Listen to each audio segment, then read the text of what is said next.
We're super excited to be welcoming Dr. Kanneganti to today's webinar. Thank you so much for taking the time to speak with us. Dr. Shalini Kanneganti is a fellowship-trained colorectal surgeon with expertise in laparoscopic treatment of colon and rectal disease, diagnostic and therapeutic colonoscopy, and the surgical management of colon and rectal cancer. She also specializes in inflammatory bowel disease, diverticulitis, rectal prolapse, hemorrhoids, fecal incontinence, anal fissures, anal abscesses, and fistulas. Dr. Kanneganti endeavors to deliver care with the highest order of compassion and innovation. She's dedicated to improving lives through advanced surgical techniques and comprehensive patient care. Dr. Kanneganti, thank you for joining us, and we're so excited to hear from you. Is there anything else that you'd like to add to your introduction and share about yourself before we get started? Yeah, I'm a colon and rectal surgeon, primarily working on different modalities of treatment of colon and rectal cancer, including robotic surgery, laparoscopy, open techniques. We also have a residency program, a general surgery residency that I do train general surgery residents here in Tacoma. Perfect. Thank you so much. We can get started with some general questions and then we'll get more specific. Could you begin by giving us an overview of your role as a colorectal surgeon and what the field encompasses? So colon and rectal surgery is a wide variety of diseases that we take care of that involve uh, primarily the large intestine and also parts of the small bowel that we do take care of.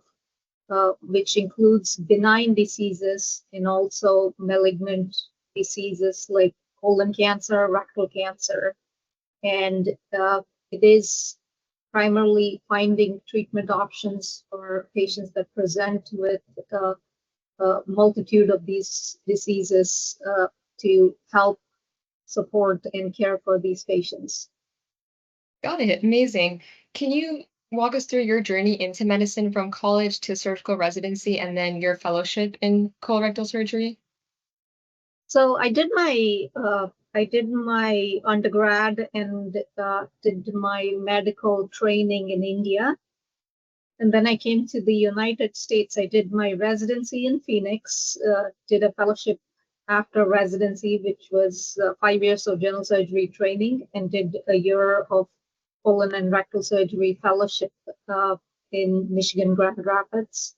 And I've been in Tacoma since then, which is close to over 13 years since I finished my fellowship. It's amazing. What drew you to colorectal surgery specifically, and were there any key moments or influencers that affected that path?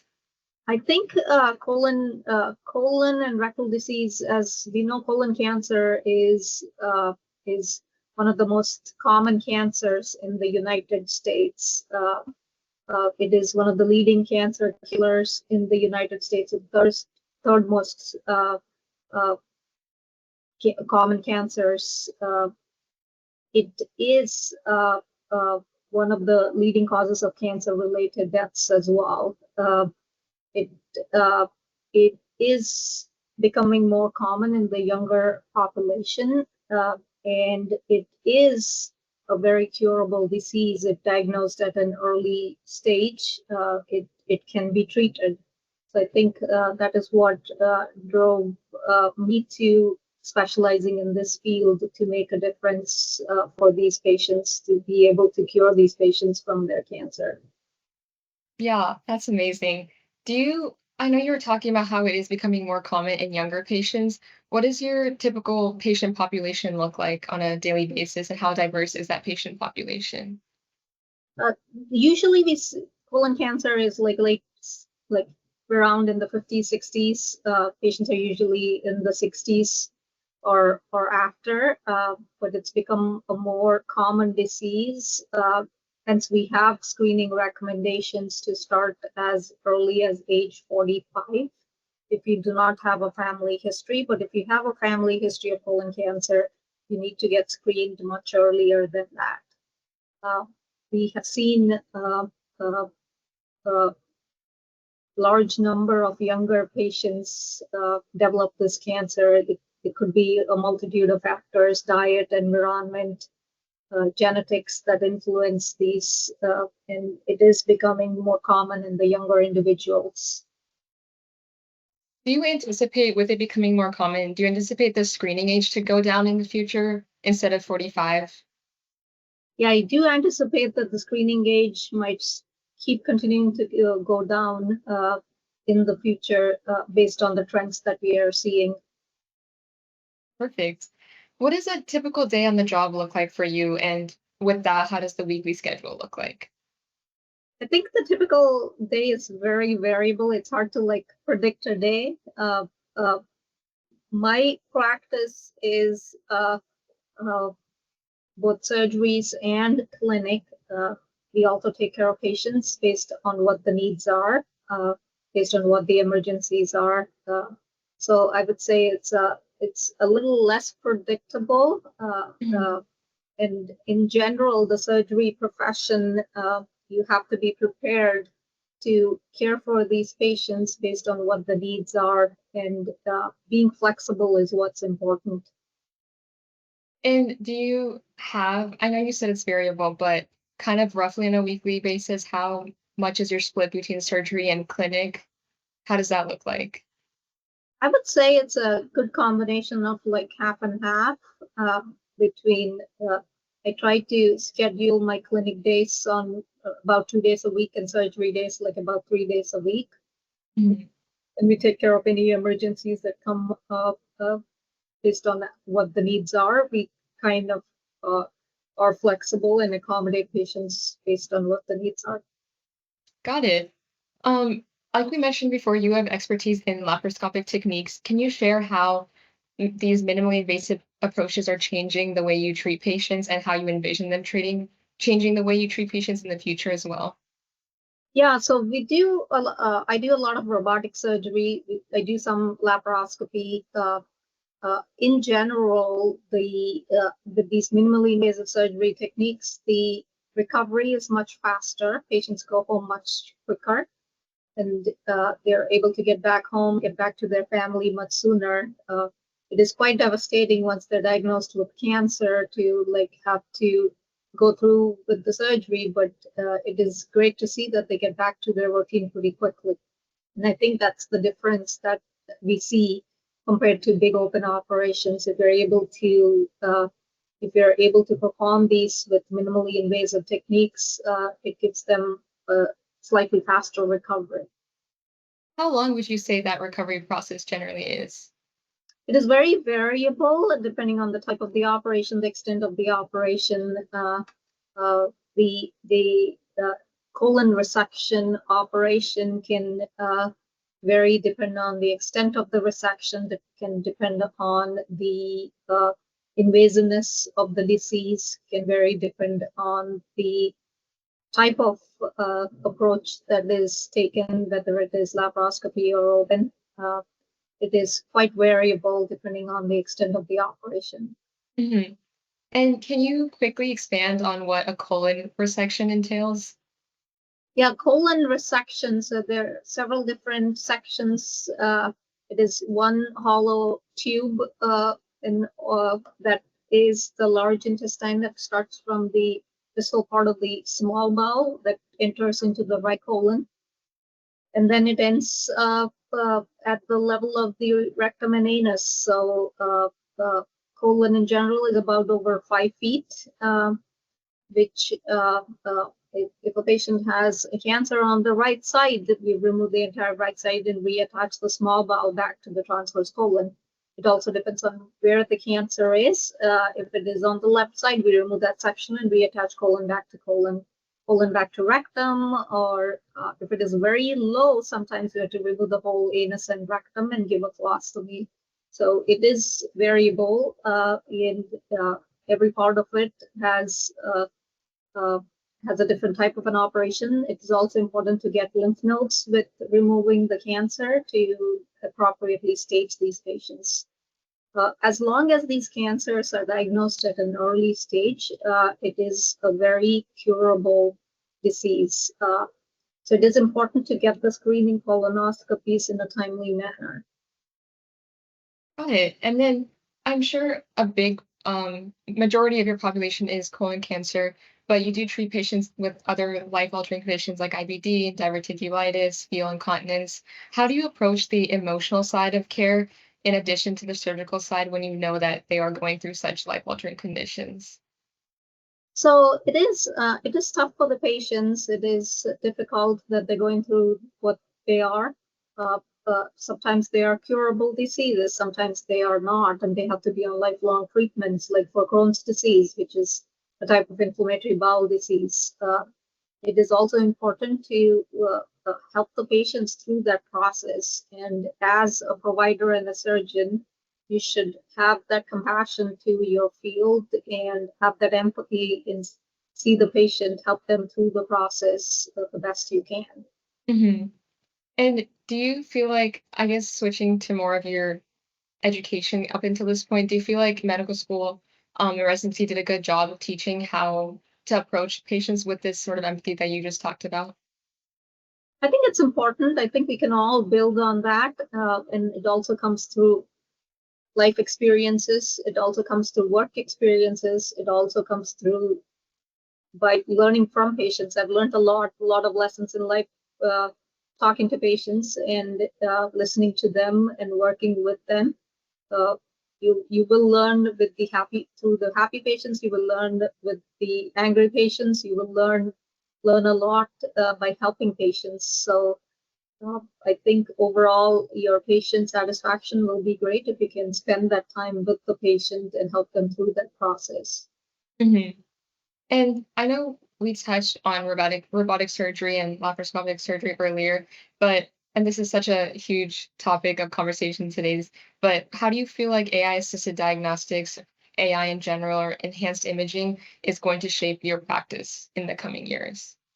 I think that is yet to tell us how it's going to shape. At at this time, we it is hard to say. There's a lot of uncertainty.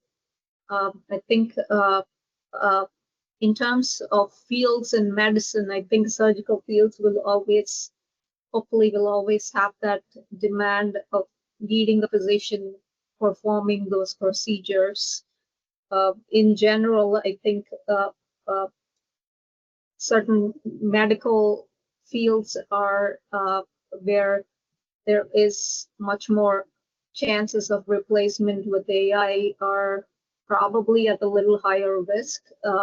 It is all very uncertain on what this is going to shape out to be, but I think in general, it is important to continue to keep doing the job that you are doing and focusing on the good work and great work you're doing.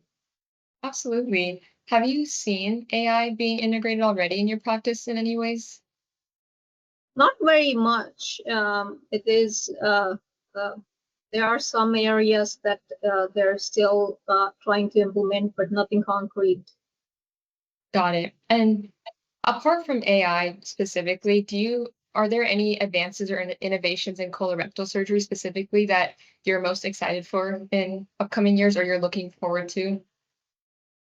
I think there's a lot of like development of the robotics. There is development in like uh, several different modalities of treatment, newer medications that are coming up for certain diseases, newer chemotherapy, newer immunotherapy for cancers. I think those are big things that are coming down, uh, which are hopefully going to be beneficial for the patients and uh, would be of help. Yeah.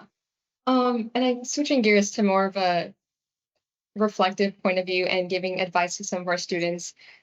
For students who are interested in surgery, what skills or qualities do you think are most important or valuable to develop early on?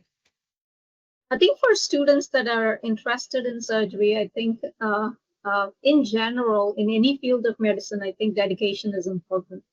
Hard work is extremely prudent. It is important to keep continuing to work hard, and anything's achievable if you continue to work hard and uh, strive for perfection.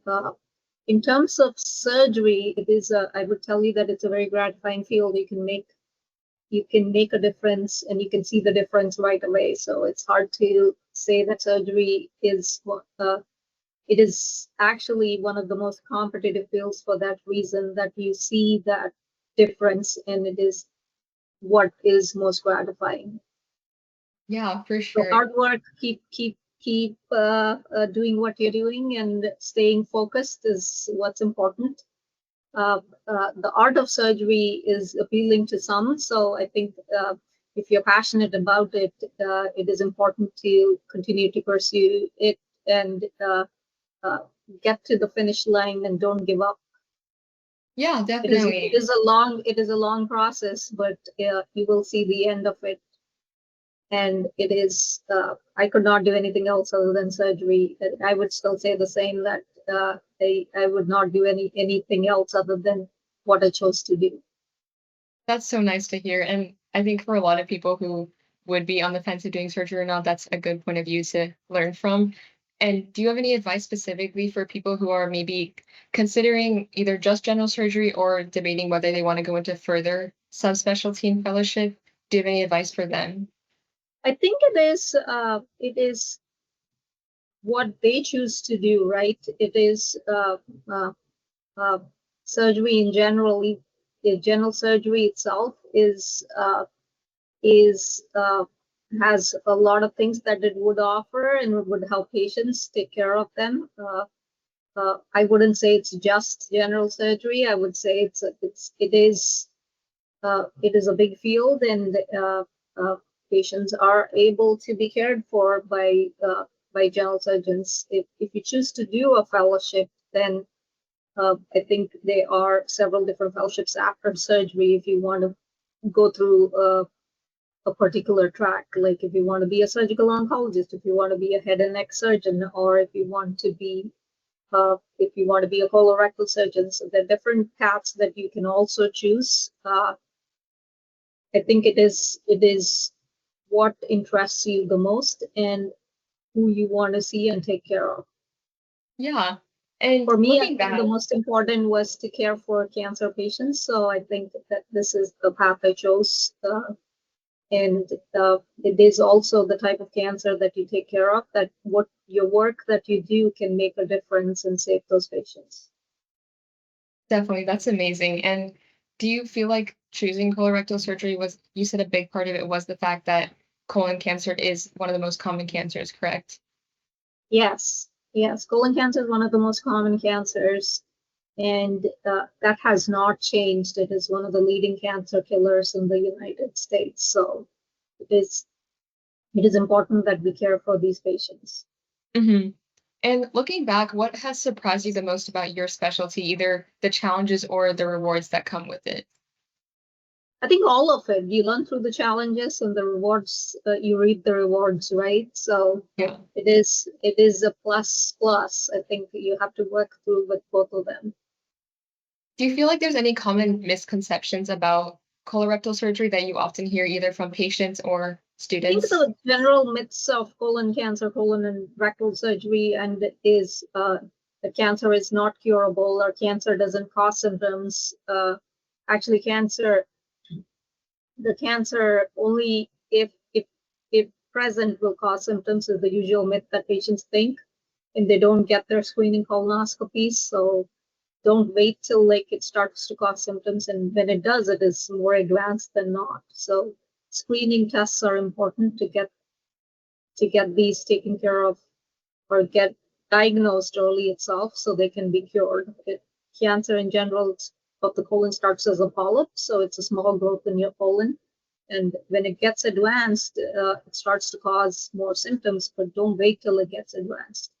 Hmm. The general myth of the cancer surgery also is that once sometimes patients think that this is not curable, or once they have surgery, that it's going to start to spread, which is also not an uncommon myth that patients think. But it is also important to get it taken care of, get it removed if removable, right? And get it treated. What are the different approaches to colon screening? Is there just one type of screening or different methods? There's several different methods. There is fecal occult blood testing, there is DNA testing, there are several different ways that they can be tested. Colonoscopy is both diagnostic and therapeutic. So if they find a polyp, they can remove it. So screening colonoscopy, I would say, is the best of all because you can get it taken care of right there. Got it. And how do you find balance personally between such a demanding career and life outside of medicine? Do you have hobbies or activities that help you stay grounded and recharge? I think I would say my time spent with my family is the most valuable time. I also at the same time enjoy work. So work actually does not feel like work because once you enjoy doing what you do and you make a difference in those patients' lives, it is more gratifying than anything else. Hmm. I think it's kind of finding balance between those two is what's important. And do you have any common advice you give to students? I know you said you lead the residency program to students who are worried about burnout or that's a concern for them. I think it is important to uh, set certain levels of like expectations, set certain goals to achieve, and working through the process. It's also important to stay connected, trying to spend some time for your well-being, like hiking, biking, whatever it is, to stay uh, to take care of yourself, and ideally that's what saves you from the burnout of like the uh, long duration medicine track. It is also important that there is light at the end of the tunnel. You're going to make a difference in someone else's life. This is the most gratifying field that you will ever feel and enter into. That no other, I personally feel like no other profession can give you this level of satisfaction of Hmm. making a difference in someone else's life and saving lives is the most gratifying thing you can ever ask for. Definitely. And I guess before we move on, if anyone has any questions that they would like to ask, please feel free to put them in the chat and we can get to those.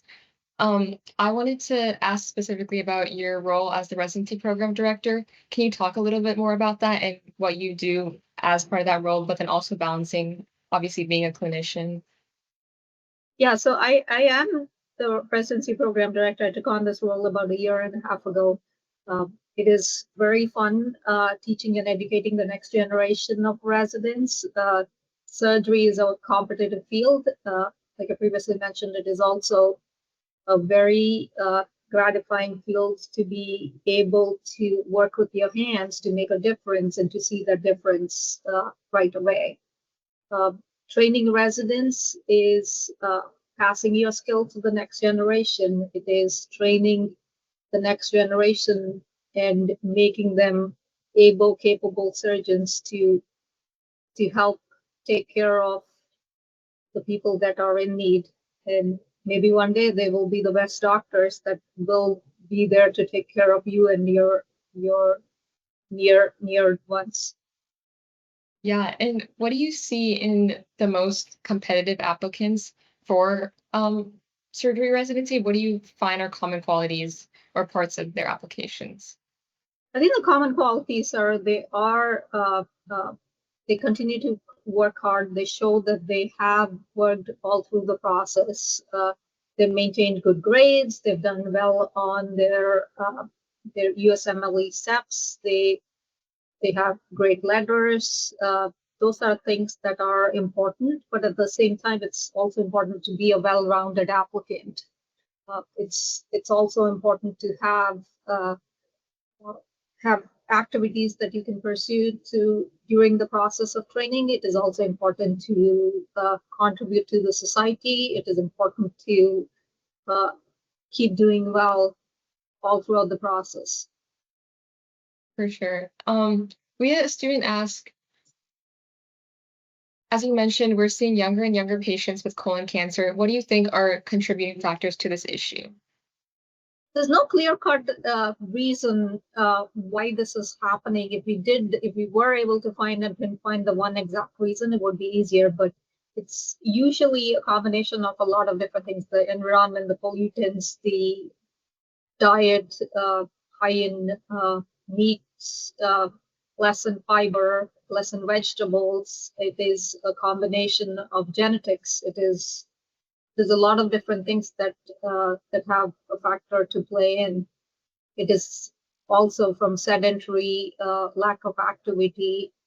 Uh, those are proposed risks of developing and seeing this disease in more younger individuals. And I know this is probably a difficult question to answer, but do you personally see more often genetic factors or more often these other factors that are more part of lifestyle? So colon cancer, the sporadic colon cancer, which is not genetic, is only about is a bigger portion. The genetic proportion of colon cancer is about 15 to 25% are from genetics, but majority of it, like over 75%, is sporadic. That means it can randomly happen to any individual. I think the sporadic influences are the diet, the environment, the pollutants, and things like that, uh, which is a vast majority of colon cancer. And what type of diet is recommended for In having? general, a healthy diet, like healthy, high fiber, healthy diet with vegetables, healthy diet with less meat. I think those all are safe, not just for colon health, for heart health, for in general health of an individual. Got it. And again, knowing that most of our students watching are pre-med students on the path to medicine and different specialties afterwards, do you have any advice and anything else that you'd like to share specifically for these students on the pre-med path? I think it's important uh, to to work hard. It is important to continue to keep having a goal and working towards the goal. Say you choose a path of internal medicine, keep working on towards that goal. Keep working, keep doing rotations, keep doing research projects. You just don't want to see yourself just thinking about the next 5 years. You want to think long term and see where you would be and working towards it. Like, how would I want my next 20 years to look like? So I think that those are goals that you need to have and working towards it. And I think the sooner that you can figure that out, the easier it gets to be. And I think to have that, it's also important to kind of get like a broad variety of rotations to figure that out before you move to that path. It is nice to see what is out there first. How does surgery look like? How does medicine look like? How does OB look like? You want to get that experience, and you have to see what best fits your personality and what best fits what you want to do more than anything else.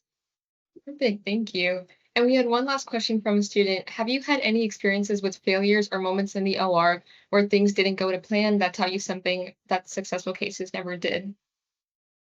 You always learn through your setbacks. You always learn through mistakes as well. I think just having a firm mindset doesn't really help. You have to learn through those setbacks, and you have to learn through mistakes. It we are we all are human and we can make mistakes. So it is learning and trying to not make the same mistake that you did is what's important. Trying to learn through those mistakes is also very, very important. As students, you will learn through that. You will see that there are days that you probably slept and couldn't study and you have to take an exam. The next time you will set an alarm and you'll make sure you don't make the same mistakes. So it's kind of similar, like in all walks of life, you will learn from those mistakes. And I think working on not making the same mistakes is what's important. Got it. Thank you so much. Well, Dr. Kanneganti, thank you for being here. We truly appreciate your time and taking the time to share your experiences and lessons with all of our listeners. To everyone who watched or is watching the webinar, thank you for being a part of this conversation. And if you have any other questions for Dr. Kanneganti, you can always go to our website and submit them, just your name, email, and question, and then we'll get those answered and they will be up on our website soon. A recording of this webinar, as always, will be available on our YouTube channel, and you can also catch it as a podcast episode soon. And feel free to reach out if you have any questions to the PhysiLink team on the contact listed on our website. And on that note, thank you again for being here, Dr. Kanneganti, and thank you to everyone who tuned in. And we hope you have a wonderful rest of your evening.